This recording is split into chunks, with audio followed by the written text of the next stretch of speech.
came up to me and said, I saw you on Doctor Who yesterday, and he said, you're one of the best face actors. One of the best face actors I'd seen, and guess who my next door neighbour was for the next 3 years? Mr. Anthony Hopkins. Wow. Yeah. And I'm writing about it now in my book. What happened with Tony, as you know, he used to do a little bit of this, and I don't do very much of that. And I ended up, he got his first part, he moved in next door, and his wife was John Pertwee's best friend's daughter. That doesn't sound too complicated.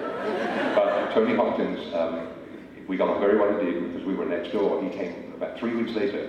He knocked on the door and said, John, I need your help. And I thought, whatever could I do? He wanted to be an actor. I remember saying, you know, it's a touchy profession. You want to give it a bit of thought. Anyway, he got the part of Pierre in Tolstoy's War and Peace, which for any of you that might not know it is one of the biggest bloody parts in the world. And I rehearsed it for 5 weeks with him in his basement, which was very luxurious. And I played every other part in that. And Tony tried to get me in it, because I couldn't have been a Shakespeare. I mean, I do love Shakespeare. I mean, I get his books as soon as they come out. But yes.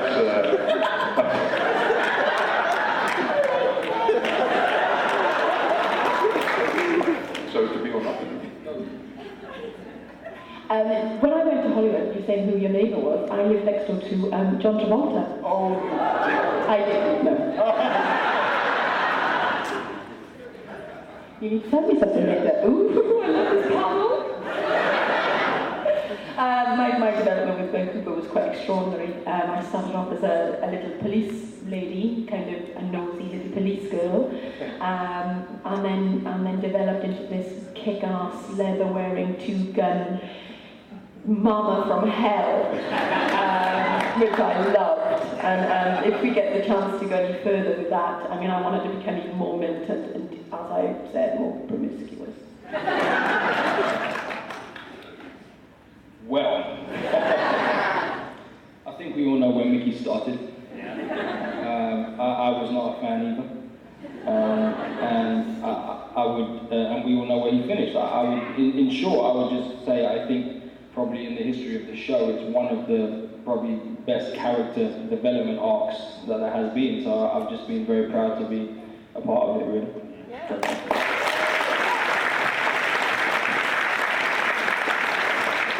Yeah, well, I started off as a sort of tea boy, coffee boy, sort of just fed and watered the team before they went out on their missions, and then a couple of lines here and there, and then a couple of weeks into shooting, we were in the St. David's Hotel, I think, preparing for a read-through for one of the episodes, and Ross said, oh, by the way, Yan's got a cyber woman in the basement that he's had there for years, and it's a big secret he's hiding from the crew. We're going to do an episode about it. It's going to be your episode. I couldn't believe it, because, you know, I just got used to playing this. I was thrilled just to be in the show, just have a couple of lines. I was under the impression the character was going to die as well, sort of towards the end of the first series. So that was good fun. And the development of the comedy, sort of the dry wit. I think it started with Risen Mitten and Life and Knife. The sort of dry one-liners. When we started those in one episode, there were more and more of them started to creep in, and that was good fun as well. Thank you. We only have about 10 minutes left, so we're going to try to get through questions. Okay, and I'm just going to say, I think with Countryside as well, it was the first time we got Yanto out of a suit and into jeans, and that was quite an momentous occasion. I remember Rusty Davis said, I can't wait to get you out of that suit. This is for Gareth and Eve. What did it feel like starting Torchwood with all the expectations from the Doctor Who fans since it was a spin-off? Interesting. What was the question, sorry? I asked it once, listen.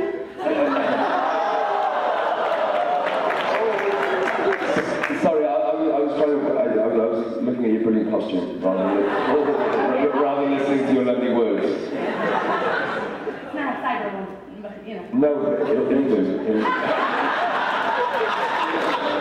Starting Torchwood, how did it feel, you know, with all the expectations of From Doctor Who fans? After Doctor Who. It was hard work, and we got a lot of criticism before the first show aired. You know, a lot of Whovians thought, you know, they need to make a spin-off. You've got to go with Doctor Who.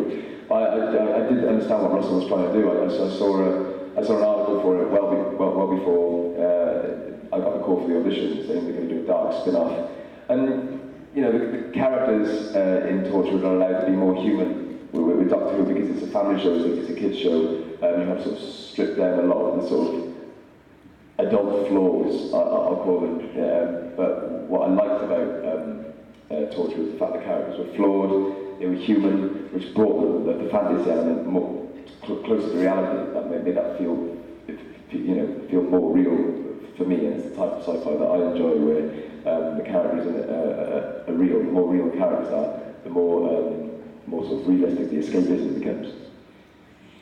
Anything that's attached to Doctor Who, you kind of go, don't go near it. It's so successful. You're gonna bomb.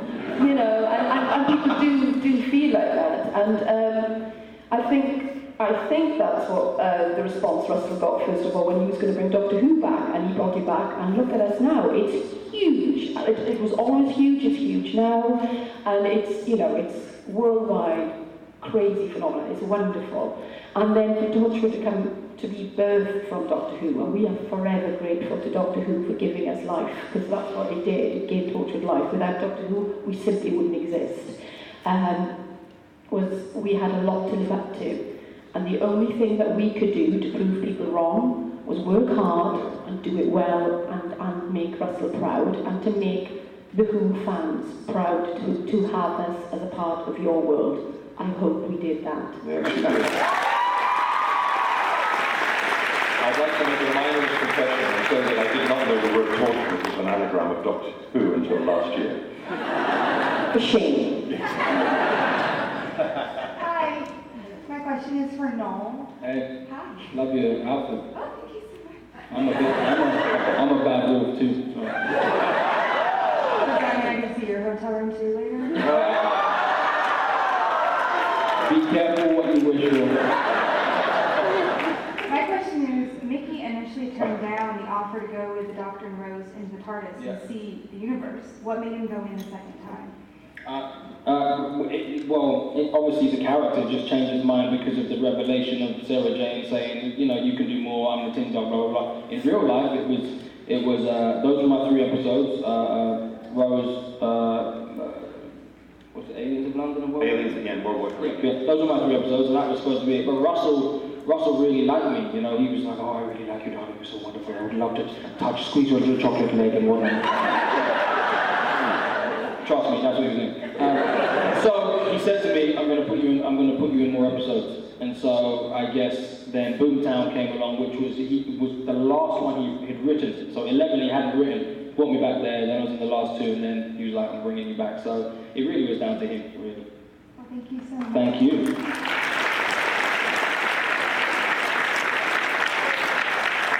Hi, I was curious your opinion on the casting of the new Doctor, considering his work experience and potential contribution to the character. Awesome. Are those TARDIS leggings? Yep. That hoodie.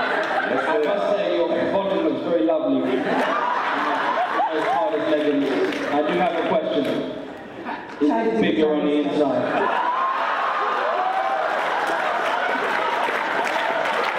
I'm sorry, I couldn't resist that. I mean, TARDIS leggings. Like, come on, dude. Sorry, apologies. Forgive me. You're going to see his room later. No. My wife and kids are here. I just might point out. My son gave me this little dolphin to bring to work, so there'll be none of that. Anyway, back to your question. Okay, back to the question. Yes. What was the question? Peter Capaldi being the new Doctor is an absolute Peter Capaldi. I can't wait, personally. I think it's so exciting. He's a phenomenal actor. He's one of our best. And the experience, his kookiness, his spontaneity, and his downright bloody braveness that he's going to bring to that character is going to blow your minds. What she just said. I also like the movie in those characters. I know he's going to end up my favourite Doctor. I just know. It's amazing. oozes magnetism, imagination. He's brilliant. One final thing, since you guys were in Children of Earth with him, I thought that Children of Earth, first of all, was incredible television.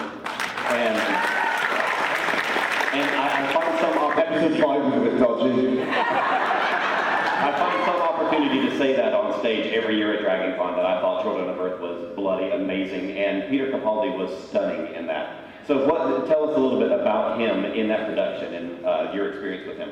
He had this speech that was scripted, because they have a script that is basically representing the world. He had a list of all the different countries. And it was just a list of all the countries in the world, and it had to be scripted. Just him reading that, which was put into the background of what the action was going on, but just at the read-through, him coming in and reading that was mesmerising. Just a list of countries.